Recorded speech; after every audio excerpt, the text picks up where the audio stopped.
प्यारे बच्चों, आज हम आपको बताएंगे एक्सान के बारे में। जो डीएनए में एक्सान होता है उसके कार्यों का वर्णन, ये एक्सान क्या होता है वास्तव में, उसके बारे में समझेंगे। तो हमारा डीएनए जो होता है, जो हमारी कोशिका होती है, इसको बोलते हैं सुकेंद्रीय कोशिका। सुकेंद्रीय कोशिका जिसे यूकेरियोटिक, इसको इंग्लिश में यूकेरियोटिक बोलते हैं। तो इनमें आनुवंशिक संकेत जो होता है वो डीएनए के अंदर होता है। अब जैसे ये हमारा है तो ये हमारा गुणसूत्र है। अब इसी में डीएनए होता है, इसी में जीन होता है, और जीन के अंदर एक्सान और इंट्रान के क्षेत्र होते हैं, एक इलाका होता है। तो इनके क्या क्या कार्य हैं, इसके बारे में हम आज आपको बताएंगे।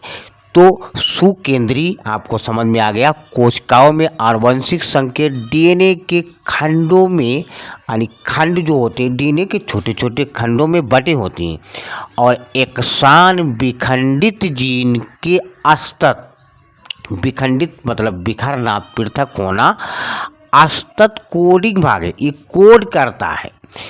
इन कोडित खंडों को जो कोड करता है, इन्हीं खंडों को एक्सान कहते हैं। और खंडों के बीच कुछ अकोडित यानी नॉन कोडिंग होते हैं, जो अब ये कोड किसको करते हैं, जैसे प्रोटीन बनाने के लिए, प्रोटीन संश्लेषण के लिए। और जो नॉन कोडिंग होते हैं, जो प्रोटीन नहीं बनाते, उनको बोलते हैं इंट्रान्स बोलते हैं। तो एक्सान एमआरएनए जो मैसेंजर आरएनए है, जो मैसेज भेजता है, अणुओं के संश्लेषण में सहायक होता है। एक्सान क्या करता है कि एक्सान जो होता है वो जो एमआरएनए, जो मैसेंजर आरएनए है, तो उसके अणुओं के संश्लेषण में यानी तैयार करने में सहायक होता है। इस तरीके से भी समझो।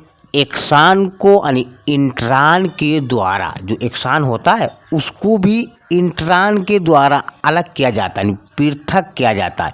और वो किस विधि से करते हैं, आरएनए स्प्लिसिंग में इंट्रान को हटा दिया जाता है तथा एक्सान को एक साथ जोड़ दिया जाता है, जिससे एक परिपक्व यानी मजबूत एमआरएनए बनता है।